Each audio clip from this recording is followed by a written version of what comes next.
Prince Harry touched down in Tokyo earlier today, where he will attend the International Sports Promotion Society's Sports Values Summit to join a panel discussion on sport, community and philanthropy.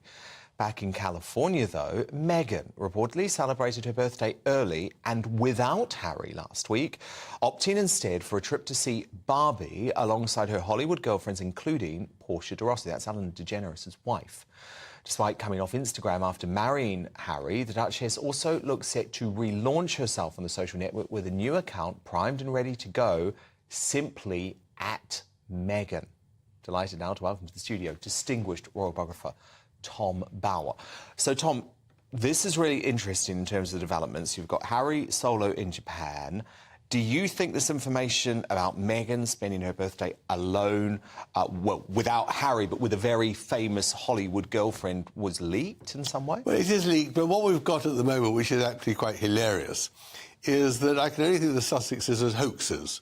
Everything is always a headline, but there's never any substance. So having sort of rubbished the royal family in Netflix and the spare book, which other people did all the work, what's interesting is they don't do any work, the Sussexes. They don't raise any money for their charity. Everything is always an announcement, and then it disappears, just to stay in the news. And at the moment, what I find the most interesting is this film, the book of the film, the film of the book. Which Netflix has paid £2.3 million. Which is peanuts. And it's all, so far, the greatest beneficiary has been the author, who I'm sure has sold millions more copies of her book because the announcement. But what it always was, is all about Meghan positioning herself in Hollywood. Everything is all about, let's have a position. And that's where the hoax comes in, that there actually is never anything made. We'll see whether this book ever becomes a film. I mean, 999 book options don't become films. And the money isn't there. 2.3 million is peanuts. But there we are. It's all about a joke they're having on us, that they're important. Tonight, Tom Bower drops another bombshell, claiming Meghan Markle was deeply worried she would be overshadowed by none other than the Beckhams. According to Bower, Meghan feared losing the spotlight, feared losing narrative control, and feared being placed next to the couple who defined global glamour long before she entered the royal stage.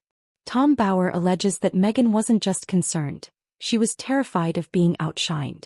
Not by the royal family this time, but by David and Victoria Beckham.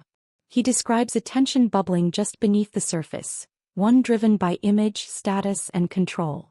Is she trying to show us that she's still connected to these big A-list celebrities in Montecito? Because, of course, we've heard about her falling out with lots of friends, but was it significant that she spent the night of her birthday with Portia de Rossi, who's obviously a big A-list Hollywood power player? Well, you know, she didn't get to the Beckhams party in Miami, which was much more important.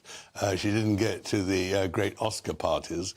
All she can do is go and see a movie on her birthday. That's a bit sad, isn't it? But now, what's going on with Harry and this Californian startup Better Up? Because he's paid a seven-figure sum.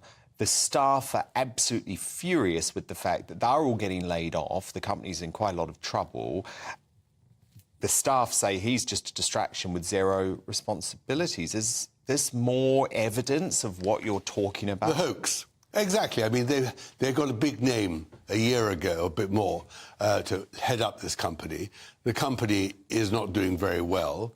Harry, of course, has done very little for it and can't do anything for it in any case. So this is yet another example of where they get a great headline. At the time they scoop some money, he didn't do anything, the company is going down the pan, and that has happened to a couple of other companies to which they attach their name as well. This is where their credibility comes into question. And so they need a new announcement to show there's new life. And to go all the way to Japan just to get another headline seems a bit extreme. For Meghan, according to Bower, the Beckhams represented something she couldn't compete with: decades-long global fame, influence, and a brand built without controversy. Let's be honest, the Beckhams are a brand. A machine. Fashion, sport, business, pop culture, they've done it all. And in the world of celebrity optics, Meghan knows how powerful that is. Bower claims Meghan believed that being around the Beckhams could dilute her star power. That the public and the press would focus far more on Victoria's empire or David's legacy. And the last thing Meghan ever wants, according to critics, is to be the supporting act in anyone else's story. And then, the friendship reportedly cracked. We've heard the rumors for months that things between the Sussexes and the Beckhams fell apart. Bauer suggests Meghan believed the Beckhams leaked stories to the press, something David was said to be furious about. Harry was allegedly placed in the awkward position of confronting a longtime friend, while Meghan remained convinced she couldn't trust the Beckham circle. Whether true or not, the tension undeniably changed the dynamic. Better Up company is standing by Harry, though. They've written on their website, Prince Harry, the Duke of Sussex, is a humanitarian, military veteran, mental wellness advocate and environmentalist. He takes on private jets, though. As co-founder of Outshined, he is focused on driving systemic change across all communities through non-profit work, as well as creative activations. What does that mean? Well, it just means a lot of words, a lot of hot air, and he does nothing. But they can't actually dump him. It's like his travel company last week, Travelers. Yeah. They want to get rid of him. They want to separate themselves, but they really can't without destroying their own brand. But the only brand that is really getting thoroughly trashed at the moment, of course, is the Sussex brand. Well, indeed. And, Tom, you had a fascinating piece on The Sun on Sunday at the weekend where you revealed, firstly, that you are hard at work because you've obviously been a biographer of Meghan Markle, revealing that you are now working on a new bombshell book about the Beckhams. I'm sure they're pretty nervous about that, given your track record. But actually, what I found really fascinating in this piece is that you reveal that when Meghan and Harry were on tour in Australia during their royal tour, they actually wanted nothing to do with the Beckhams because Meghan was so nervous about being overshadowed by Victoria. Well, yes, but what was really fascinating about the story is, of course, that Harry invited the Beckhams to come to Sydney for the Invictus Games. He flies halfway around the world, he gets there, and Harry doesn't want to see him. He's standing in the stadium saying, "Where's Harry?"